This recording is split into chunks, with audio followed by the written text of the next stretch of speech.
Kashmir there is like लोगों की mentality बहुत ज़्यादा कम है यहाँ पे। तो I want to work outside the Kashmir. मैं बाकी स्टेट्स देखना चाहती हूँ। I want to explore more states like बहुत ज़्यादा टेक्नोलॉजी है वहाँ पे, बहुत सारी अपॉर्चुनिटीज़ हमें मिलती है जो हमें जम्मू कश्मीर में नहीं मिलती है। यहाँ पे अभी भी कुछ ना कुछ कमी तो है, मेंटालिटी लोगों की रख लो या गवर्नमेंट हमें उतनी अपॉर्चुनिटी नहीं मिलती है। It has been 6 years since Article 370 was revoked in Jammu and Kashmir, but the cries for justice continue from grieving families of terror victims who suffered at the hands of militancy over the last 3 decades and more. They still wait for justice, closure, and assistance that can help them rebuild their lives. The bloodiest phase of militancy in Jammu and Kashmir was in the 1990s and early 2000s. It was not just cross-border terror, but local operatives of Hizbul Mujahideen, the armed wing of the banned Jamaat-e-Islami Jammu Kashmir, Lashkar-e-Taiba and Jaish-e-Mohammed, who had taken deep root in communities. Lieutenant Governor Manoj Sinha has now relaxed rules to reopen past cases of unresolved terrorism and to offer jobs and humanitarian assistance to victims' families. The week met families in Pulwama, Baramulla, Tral, and Shopia who admit that the threshold of fear was so high that neither the political system nor the police could protect victims of terror. The week met Gul Hassan Shah, 96, father of Saeed Ashik Hussain, who was killed by terrorists in 2003 in Pulwama. Gul Hassan searched for his son day and night for a year, until villagers stumbled upon a skeleton and torn clothes that belonged to him.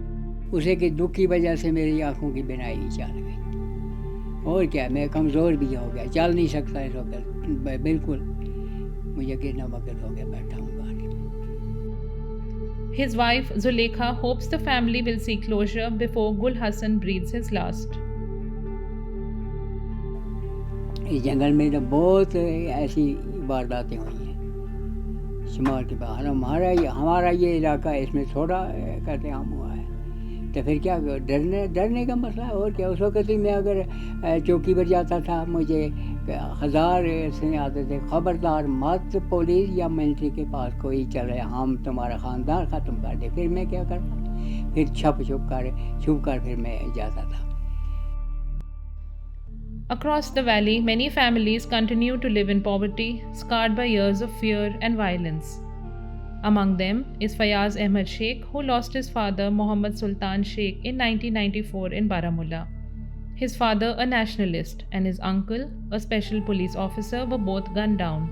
जबकि वो unknown gunman नहीं होते थे, यहाँ के local होते थे, वो कोई पाकिस्तानी नहीं होता था उनमें से, यहाँ के लोकल होते थे। कि वो लोग इसलिए भी लिखते थे क्योंकि उन लोगों भी यहाँ रहना था, वो भी कश्मीरी थे। किसी के बारे में कहीं लिखते तो अगले रोज़ उसके घर में किसी को मार देते। हालात ही कुछ यहाँ ऐसे थे। बिल्कुल यहाँ तो मौत का तांडव चल रहा था, कहते हैं ना कि मौत का नंगा नाच यहाँ चल रहा था उस समय 90s में। Today, Fayaz lives in a one-room tin shed with his wife, son, and 17-year-old daughter Nimrat, who dreams of becoming a cardiologist.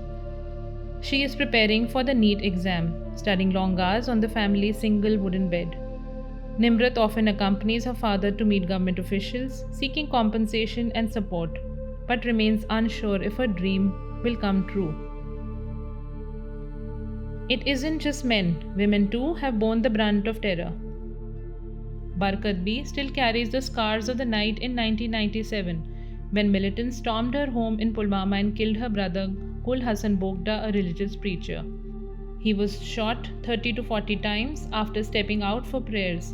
Barkat, then a teenager, was hit by 3 bullets and spent 6 months undergoing surgeries in Srinagar. मेरा एक भाई था, वो SPO में था, तो उसकी death हो गई ड्यूटी के दौरान। उसके बाद जो मेरा दूसरा भाई था, वो मौलवी था, इमामत कर रहा था। तो जब वो 1 महीने के बाद घर में आया है, तो उसी रात को जब वो घर के अंदर आया, उसने खाना वाना खाया और उसके बाद वो बाहर निकला कि अब मैं हाथ धोऊंगा और नमाज के लिए। जो ही वो बाहर निकला तो उसको पकड़ लिया, तो फिर हाथापाई हुई और उसके बाद जो है वो उनसे छूटकर जो है वापस घर के अंदर गया, तो उन्होंने जो है खिड़कियों से फायर कर कर तो उसको जो है हलाक कर दिया। उसके बाद जो है उन्होंने नकाब बांधा हुआ था, तो ये मेरी छोटी बहन है, इसने कोशिश की उनको नकाब उतारने की, और ये उसके ऊपर गिर रही थी कि इसको मत मारो, इसने क्या किया है, ये तो मौलवी है, इमामत कर रहा था, इससे क्या जुर्म हुआ है, आप क्यों इसको मारते हो।